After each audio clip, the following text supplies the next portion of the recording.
Also ich habe dir ja schon fast alles erzählt. Naja, noch nicht alles. Es fehlt noch ein kleines Stückchen, bis wir da ankommen, wo ich jetzt bin. Und das hat mit Hunden zu tun. Und mit Wurst. Und mit Blut. Die grüne Reise eines Packers. Postcast.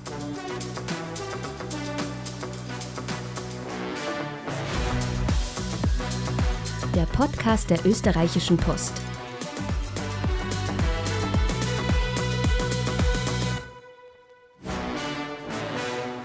Das ist Folge 5. Wenn du die ersten 4 noch nicht gehört hast, fang am besten dort an. Okay, aber bevor es zu brutal wird, wo waren wir stehen geblieben? In Karlsdorf, aber auf dem Weg nach Graz. Karlsdorf liegt im Bezirk Graz-Umgebung, ungefähr so wie Schwechat für Wien. Also ja, jetzt erzähle ich dir, wie ich zum echten Graz, dem grünen Graz, gekommen bin. Unsere Zustellerin ist Vivian. Sie ist 31 Jahre alt und arbeitet seit 4 Jahren bei der Post. Eine Frau als Zustellerin, die ist wahrscheinlich Bodybuilderin, denkst du, weil sie so schwer tragen muss. Muss man als Frau Superwoman sein, also Superkräfte haben, um Zustellerin zu sein? Und wie ist das eigentlich so mit der Gleichberechtigung?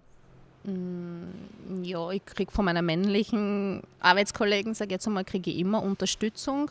Es ist natürlich für eine Frau schwer, einfach zu schleppen, die schweren Pakete, das ist jetzt nicht so easy, aber wenn ich jetzt eben so schwere Hundefutter oder sonstiges habe, Möbelstücke, gibt es immer jemanden, auf den ich mich verlassen kann, den ich fragen kann, ob er mir helfen kann oder ob er mir das nicht gleich mitnehmen könnte.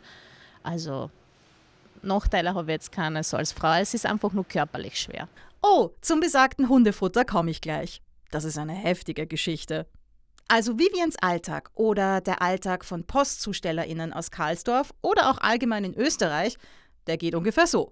Ich fange um 5:30 an in der Früh. Genau, ich komme mit dem Auto her. Dann räume ich mein Auto ein. Dann warte ich, bis die Post da ist. Dann tue ich die Post einfächern, nach die Straßen, nach die Häuser. Dann gehe ich in der Zwischenzeit die Pakete aufteilen. Dann tue ich die Post einfächern, also in die Kisten rein, so wie ich es fahre. Fahre dann zwischen 6:30, 7 aus, je nachdem wie viel ich habe. Fahre dann auf die Tour. Und dann tue ich die Pakete dazu rein und dann fahre ich weg. Ah, das ist übrigens Manuel. Der ist 32 Jahre alt, wohnt in Graz und ist schon seit 2017 bei der Post. Der hat letztens das Greenpack nach Graz gebracht, während seiner ersten Reise. Du weißt ja, das Greenpack erlebt als wiederverwendbare Verpackung mehrere Zyklen, mehrere Leben, mehrere Abenteuer, mehrere Reisen. Das finde ich ehrlich gesagt noch immer nicht ganz fair. Naja, und den Manuel hattest du ja schon vorher gehört. Eigentlich hat mein Papa und mein Opa und meine Tante schon bei der Post gearbeitet. Und durch das hat sich das eigentlich ergeben. Ich kenne es vom Papa her und zu der Zeit war das halt noch anders. Papa war Briefträger und zu der Zeit war das halt noch anders. Der Papa war meistens, wie ich noch klein war, schon zum Mittag zu Hause. Ja, und durch das habe ich aber die Erfahrung gemacht, dass ich doch flexible Arbeitszeiten habe, dass ich doch einmal früher nach Hause komme. Und das ist eigentlich der Hauptgrund, warum ich das dann angegangen bin.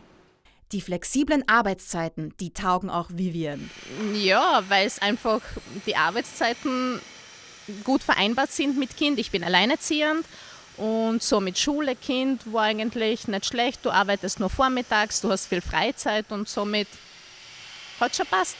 Wir sind also wieder unterwegs. Vivian hat fixe Touren, die sie jeden Tag fährt. Den Fahrplan erstellt sie selbst. Sie scannt uns Pakete einzeln ein und muss uns so ins E-Auto auflegen und einräumen, dass sie uns leicht und zum richtigen Zeitpunkt aufheben und bei der Kundin abgeben kann. Sie macht das, wie es für sie am besten passt, damit sie nicht öfter zur selben Adresse muss. Das ist eigentlich wie ein Strategiespiel und dauert meistens eine Stunde. Das nennen die PostlerInnen die Handsortierung. Und du musst dir vorstellen, dass wir jetzt 100 Pakete sind. Also das ist echt nicht leicht. Vivian transportiert aber nicht immer gleich viele Pakete. Es ist verschieden. Ich sage mal, im Schnitt sind wir so bei 150, 140 so. Aber es gibt dann Tage, wo es einfach weniger ist. Da hast du vielleicht einmal nur 120, sage ich jetzt einmal nur. Und dann gibt es natürlich die Tage oder halt Weihnachtszeit, Ostern, so Anlässe einfach, wo es mehr ist, dann kann es auch bis 200, 250 Pakete können schon werden. Und das dann aber wirklich täglich. Das Greenpack sitzt neben mir. Er wird nämlich auch in die Mariengasse geliefert. Schon ein lustiger Zufall. Oder ist es vielleicht Schicksal? Und ich glaube, du weißt es mittlerweile. Ich habe ihn echt lieber gewonnen, als ich es zugeben will. Es fühlt sich sehr gut an, dass wir den Weg wieder gemeinsam machen können. Jetzt mischt sich ein neues Packerl in unsere Unterhaltung ein. Hallo. Das sieht irgendwie witzig aus. Anders als wir. Es ist größer und würfelförmiger. Und sehr neugierig. Hey, wie lange seid ihr schon unterwegs? Und von wo kommt ihr? Und wohin müsst ihr? Wisst ihr, wann wir ankommen? Was transportiert ihr denn? Ich muss lachen. Daneben wirklich schon sehr entspannt. Dabei war ich zuvor dauernd so aufgeregt. Du hast ja viele Fragen auf einmal. Wir sind seit gestern unterwegs, antworte ich. Ich transportiere dieses Mal Bücher von Thalia. Wir kommen aus Wien und fahren, mit dir jetzt nach Graz. Ich nehme an, du kommst auch in die Innenstadt. Was transportierst du denn? Ich bin der Liebling der Menschen. Ich transportiere Schokolade. Zotter-Schokolade. Ich bin ein Zotterpackerl. Schokolade? Köstlich. Kennt ihr die Zotter-Schokolade? Mm-mm. Nicht? Zotter ist ein steirisches Familienunternehmen, das es schon seit 35 Jahren gibt und ausschließlich biologische und fair gehandelte Schokolade herstellt. Cool. Ja, und ich transportiere zum Beispiel die Amalfi-Zitrone und Salbei-Marzipan-Schokolade. Das ist eine der schrägeren Sorten, eine vegane Sorte. Amalfi-Zitronen von der Amalfi-Küste haben einen total feinen Geschmack und werden bei uns zu einem groben Püree verarbeitet. Und der Salbei-Marzipan bringt dieses mediterrane, herbe Küstenflair noch dazu. Es ist ungefähr so, als würde man in so eine Zitronenganache mit dunkler Schokolade beißen, während man auf so einem warmen Küstenfelsen sitzt, umgeben von wildem Salbei. Also ich bekomme so richtig Hunger gerade. Ja, mir läuft auch gerade das Wasser im Mund zusammen. Und was transportierst du? Das will sie nicht verraten. Dabei sind wir schon richtig gute Freunde. Das ist aber lieb vom Greenpack. Also jetzt sind wir ja fast angekommen. Ich kann euch vielleicht ein bisschen was verraten. Na, du machst es spannend. Ja. Das Auto bleibt stehen. Vivian packt ein und macht den Kofferraum auf. Ich höre die Vögel zwitschern. Von weitem sehen wir eine Postlerin mit einem Lastenrad fahren. Ah, davon hatte das Greenpack gesprochen. Die PostlerInnen stellen in der Innenstadt mit Lastenrädern oder zu Fuß zu. Oh, sind wir schon dran? Nein, noch nicht.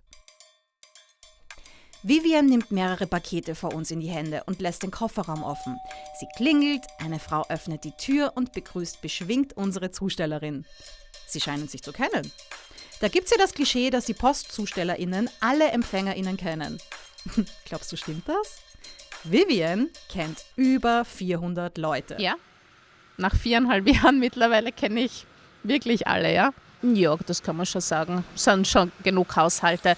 Also jetzt dann, seit ich das Tour jetzt ein Jahr vor, weiß ich schon, wo alle wohnen eigentlich. Ich kenne es auch die meisten schon persönlich, vom Sehen her und also von Weitem. Also ich weiß auch ungefähr, wann sie daheim sind, wann sie nicht daheim sind, wann sie mit den Hunden spazieren sind. Also die gehen immer um gleiche Zeit. Also du weißt, die haben den gleichen Ablauf. Du weißt, okay, wenn der um 9 mit dem Hund geht, dann brauchst du um 9 nicht hinfahren, weil du weißt, der ist unterwegs. ZustellerInnen wären ja die perfekten Detektive. Aber wie nah kommen sie eigentlich ihren Kundinnen wirklich? Man stellt sich ja vielleicht vor, dass sie täglich die Post bringen und dann auf einen Café bleiben, ein bisschen tratschen und so. Ist das im echten Leben wirklich so? Ja, gibt's genug, die dann sagen, mei, magst du auf einen Saft oder auf einen Kaffee reinkommen oder darf ich da was mitgeben? Hast du einen Stress? Ich gebe da, weiß ich nicht, irgendein Saftal mit oder so. Ja, das gibt's schon. Ja, ich nehme es gerne an. Also ich bin kein Kaffeetrinker und deswegen nehme ich dann lieber einen Saft mit und dann gehe ich meine Wege. Ja, hin und wieder im Sommer fragen sie mich, ob ich Zeit habe nachher, ob ich was trinken kann oder sonst irgendwas. Also es geht immer selten, wenn du weißt, okay, du hast weniger und dann sagst du, ja okay, dann komme ich auf ein Getränk rein oder auf dort. Aber sie verstehen das auch, sie sehen das und verstehen das auch, dass es nicht immer geht. Das klingt ja alles sehr nett. Aber das Schleppen ist wirklich harte Arbeit. Na, ich frage mich oft, warum? Warum muss das jetzt unbedingt ein Möbelstück sein? Die sind dann wirklich echt schwer. Also 32 Kilo. Und wenn du jetzt auch noch einen Pech hast und derjenige wohnt im 3., 4. Stock und du hast keinen Lift und du musst es hochschleppen, dann irgendwie hast du das den ganzen Tag im Hinterkopf. Oh mein Gott, das habe ich ja noch vor mir. Warum? Ehrlich gesagt, also das ist eher so, ja, was nicht sein muss. Sehr körperlich sehr anstrengend. Also es ist dann zu Weihnachten hin, wenn du dann jeden Tag arbeitest und du arbeitest nicht mehr deine 8 Stunden, sondern 10 Stunden dann wird es schon sehr anstrengend. Also bist dann schon sehr fertig, wenn du heimkommst körperlich. Was PostlerInnen leisten, ist wirklich harte Arbeit. Deshalb müssen sie fit bleiben. Viele, wirklich sehr viele, machen Sport, um vor allem ihren Rücken zu stärken. Gut, wir fahren weiter. Also Packerl, erzähl mal. Ja, du hast es uns versprochen. Also, ich transportiere eine potenzielle Versöhnung zwischen Vater und Tochter. Ich transportiere unter anderem einen Brief, in dem sich der Vater entschuldigt, und zwar für das, was er gemacht hat, beziehungsweise was er nicht gemacht hat. Oh, aber was hat er denn gemacht? Was ist passiert? Die Beziehung zwischen den beiden ist ein bisschen komplex. Der Brief ist lang, aber es geht um einen abwesenden Vater und eine Tochter, die ihren Papa vermisst. Es geht um seinen Perfektionismus und darum, dass sie das Gefühl hat, nie genug gewesen zu sein. Im Grunde geht es um das Bedürfnis, gesehen zu werden, wahrgenommen zu werden, anerkannt zu werden. Und das wurde einfach nicht gestillt. Und dann kam es zu ihrer Spensionsfeier, der Moment, in dem sie beweisen konnte, was sie alles geschafft hat, um ihren Vater stolz zu machen. Und dann ist er nicht gekommen. Und ja, nach einem Verkehrsunfall, der so einiges in seiner Wahrnehmung zurechtgerückt hat, versteht der Vater die Enttäuschung seiner Tochter und will sie um Vergebung bitten. Er will auf sie zugehen, sich entschuldigen und nach 2 Jahren das Schweigen brechen. Puh. Ja, deswegen darf mir auf gar keinen Fall irgendwas passieren. Mich muss man ganz behutsam behandeln. Es ist so wichtig, dass ich gut ankomme. Wenn mich jemand verliert, dann werden sich diese 2 Menschen niemals versöhnen. Du wirst nicht verloren gehen, Packerl. Du bist schon fast am Ziel. Ja, du musst optimistisch bleiben. Wisst ihr, was die bei uns machen, um sicherzustellen, dass wir Pakete nicht kaputt gehen? Julia Zotter hat einmal erzählt. Also, wenn man jetzt vor allem einen Stress hat oder man nimmt mehrere Pakete auf einmal, dann kann das schon passieren, dass mal was runterfällt oder dass man was durch die Gegend schupft oder mal rüberwirft oder ja, das ist einfach die Realität. Und deswegen gibt es bei uns wir nennen das den Posttest. Wenn wir was verpacken, mit dem wir noch keine Erfahrung haben, dann stellen sich 2 Kollegen gegenüber auf. Wir verpacken das so gut wir können und dann werfen wir das mal hin und her. Also wir tun diesen Paketen doch einiges an, öffnen sie dann und schauen, hat sich was bewegt, ist irgendwas kaputt geworden. Das ist unser Posttest. Es ist ein bisschen so ein Athletikprogramm oder Gymnastikprogramm für unsere Kollegen zum Schauen, was kann man diesem Paket alles antun. Hui, musstest du auch so einen Posttest machen? Nein, aber ich habe mal zugeschaut. Das war sehr witzig. Aber es ist noch immer sehr heiß draußen. Gibt es denn keine Gefahr, dass dein ganzer Inhalt, die ganze Schoko schmilzt? Ja, das ist echt eine Gefahr. Julia sagt immer, Ja, also Schokolade und Sommer vertragen sich überhaupt nicht. das ist eigentlich erst seit ein paar Jahren so, dass Zotter im Sommer Pakete verschickt. Das liegt einerseits daran, dass die Post immer besser aufgestellt ist und immer bessere Verteilung hat und schnellere Lieferzeiten, und andererseits liegt es daran, dass Zotter immer besser wird mit der Isolierung. Die Schoko wird in den Paketen so eingepackt, dass sie normalerweise einen heißen Sommertag auch gut übersteht. Ich glaube, wir arbeiten mit der Post schon seit ganz am Anfang zusammen. Vor allem natürlich in Österreich. Und Österreich ist unser größter Markt für die Schokolade. Die Post hat einfach ein wahnsinnig gutes Netzwerk und bietet auch ein tolles Service für uns. Also es wird jeden Tag die Post abgeholt sozusagen. Das sind manchmal kleinere und manchmal größere LKWs, je nach Saison. Sie bieten auch nachhaltige Zustellung. Das ist uns und unseren Kunden natürlich sehr wichtig. Also CO2-neutraler Transport. Und die Post kommt einfach schnell an. Ja, und in Graz ist die Zustellung nicht CO2-neutral, sondern CO2-frei. Wir sitzen noch gerade in einem E-Auto, deshalb reden die auch oft und gerne vom grünen Graz. Ja, das stimmt. Ein E-Auto. Ich habe mir gedacht, dass irgendwas anders ist. Ich höre das Auto nicht. Ich spüre nur, wie es fährt. Ich spüre die Bewegung, ich sehe, wie wir immer wieder ruckeln, aber ich höre nichts. Graz ist ja eine grüne Vorreiterin und die erste Großstadt Europas, wo Briefe und Pakete komplett ohne Emissionen zugestellt werden. Das Auto bleibt wieder stehen. Bei 100 oder 150 Paketen werden wir wahrscheinlich noch oft stehen bleiben.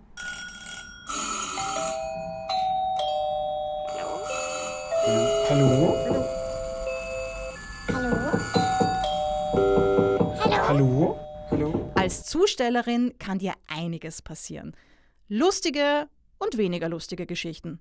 Vivian hatte bereits 2-mal eine unangenehme Begegnung mit Hunden. Also ich habe mal gehört, dass 2010 Postlerinnen 122 Mal von Hunden gebissen wurden, 2017 waren es dann nur noch 47. Hui, also wenn mich ein Hund beißen würde, wäre es ganz schlecht für ihn. Schokolade ist ja Gift für die Hunde. Vivian wurde schon 2-mal von einem Hund gebissen. 2-mal! Der hat mir hinten oberm Popsch hat er mal ein Stück Fleisch ausbissen. Der hat wirklich reingebissen und hat nicht losgelassen. Ich habe den mitgeschliffen bis zum Bus. Ich habe wirklich geschrien um Hilfe. Es hat wirklich wehgetan. Der Hund war wirklich auch aggressiv. Das Ganze ist sogar bis vor Gericht gegangen, weil das wirklich arg war. Also die haben wir dann im UKH ein paar Stücke, also Fleischstücke rausschneiden müssen, nähen müssen. Ich war 2 Wochen im Krankenstand. Es ist, wie gesagt, bis vor Gericht gegangen. Also es ist nicht ohne. So als Postler, sage ich jetzt einmal. Und der hat wirklich beim Zaun, ich habe nur angeläutet und ich habe schon gesehen, wie er runtergerannt ist. Der hat mit seinen beiden Vorderpfoten, ist er geflogen sozusagen. Er ist die Stiegen runter, ist geflogen, hat das Tier aufgeschlagen, hat ein Stück Holz wirklich rausgeschlagen, hat mich schon gehabt und bin mit dem dann zum Auto und habe dann mit einem Paket probiert, irgendwie ihn wegzuschlagen. Hat mich dann aber noch verfolgt, bis sie dann beim Auto war und die Nachbarin hat mir dann geholfen. Also das sind so Sachen, die einfach jeden Tag passieren können und das passieren auch sehr viele Zusteller. Sehr viele, ja. Egal wie du aufpasst, du kannst noch so sehr aufpassen, du weißt nie, von wo ein Hund auf einmal daherkommt. Vivian hat aber keine Angst mehr vor Hunden. Und Hunde können auch KundInnen sein. Sie liefert zum Beispiel die sogenannten Postisolierboxen. Vivian nennt sie Freshboxen. Fresh deshalb, weil die KundInnen für die Lebensmittelzustellung einen Next-Day-Fresh-Vertrag bekommen, der die Zustellung innerhalb von 48 Stunden garantiert. Die Isolierboxen wurden vor allem während der Lockdowns auch sehr viel von kleineren Gastrounternehmen genützt. So konnten sie trotz der Schließungen noch Umsatz machen und ihre Speisen verkaufen. Auch Landwirte nutzen sie, um regionale Produkte in ganz Österreich zu verkaufen. Und ja, Vivian macht immer wieder lustige Erfahrungen mit den Postisolierboxen mit Hundefutter. Genau, die Freshbox, genau. Also ich habe eine Firma, die versenden Hundefutter, aber frische, über die Post und ich bringe denen quasi die leeren Boxen wieder zurück in die Firma. Und dann kommt es halt schon einmal vor, dass auch ein voller Box zurückkommt. So wie die das versenden, kommt es dann zurück. Und wenn das aber innerhalb von 24 Stunden nicht zugestellt wird, weil das zum Beispiel der Kunde nicht annimmt oder aus welchen Gründen auch immer nicht zugestellt werden hat können, dann kommt es zurück. Dann kommt das Paket oder diese Box bei mir auf der Rutsche runter. Und wenn du dann Pech hast und der fliegt einfach einmal so 5 Meter runter, dann kann passieren, dass die Box aufgeht. Und dadurch, dass das Fleisch ja schon aufgetaut ist, kommt ganz viel Blut raus und auch so kleine Fleischstücke, sage ich jetzt einmal, also ziemlich ekelhaft. Und das kann schon echt bestialisch stinken. Also das ist nicht jedermanns Sache. Da musst du wirklich die Nase zuhalten, weil da stinkt wirklich die ganze Halle. Also wirklich die ganze, ob man es glaubt oder nicht. Und die Halle ist wirklich riesig bei uns. Und das kommt des Öfteren vor. Das kommt vor, ja. Also in Karlsdorf ist es uns nicht passiert. Da hatten wir aber Glück.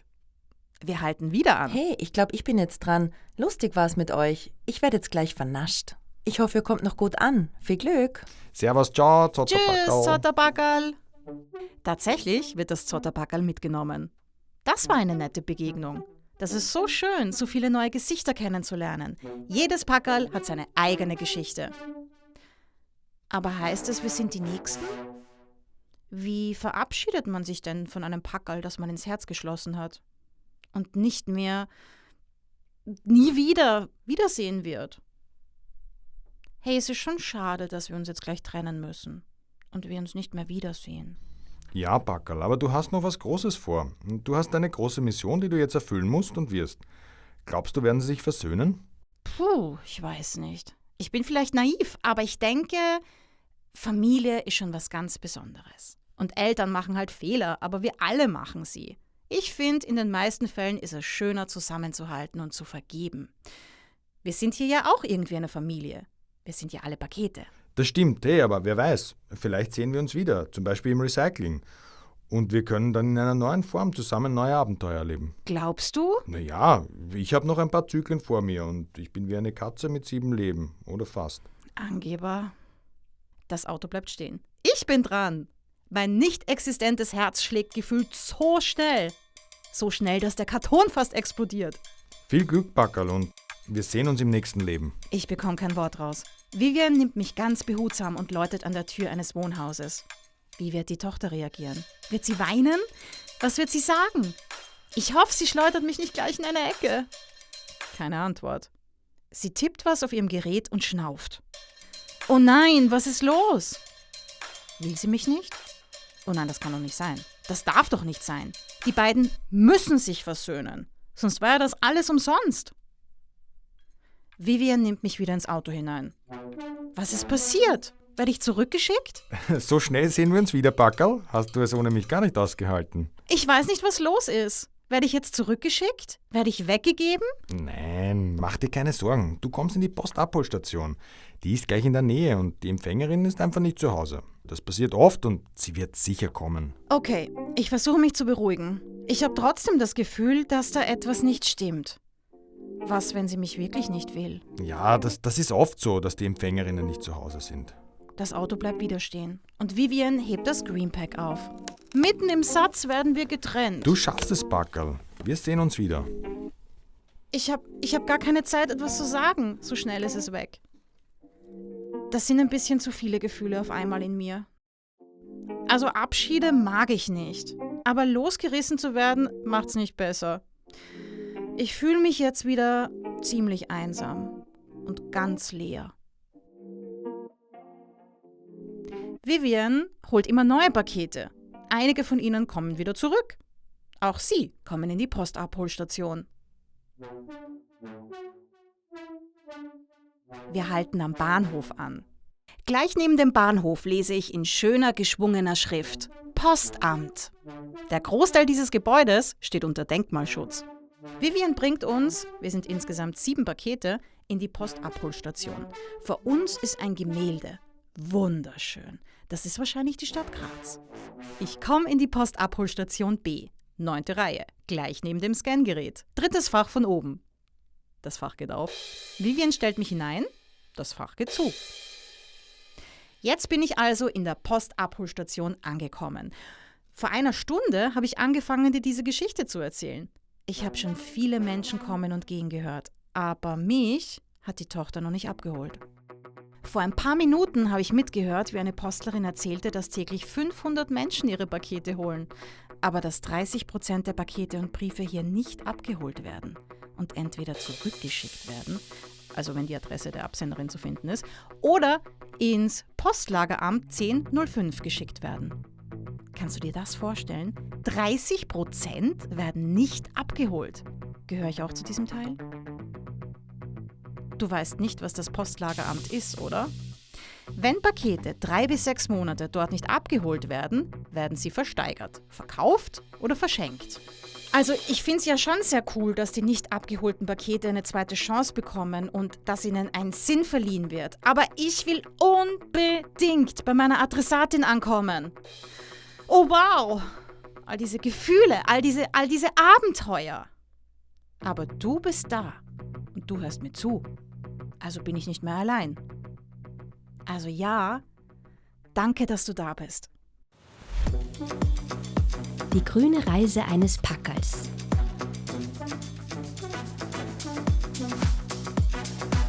Postcast.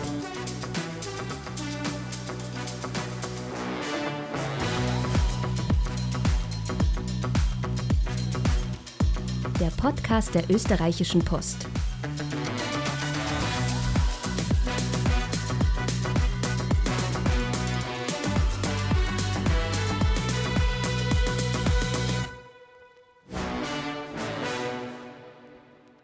Dieser Podcast wurde produziert von Oh, wow.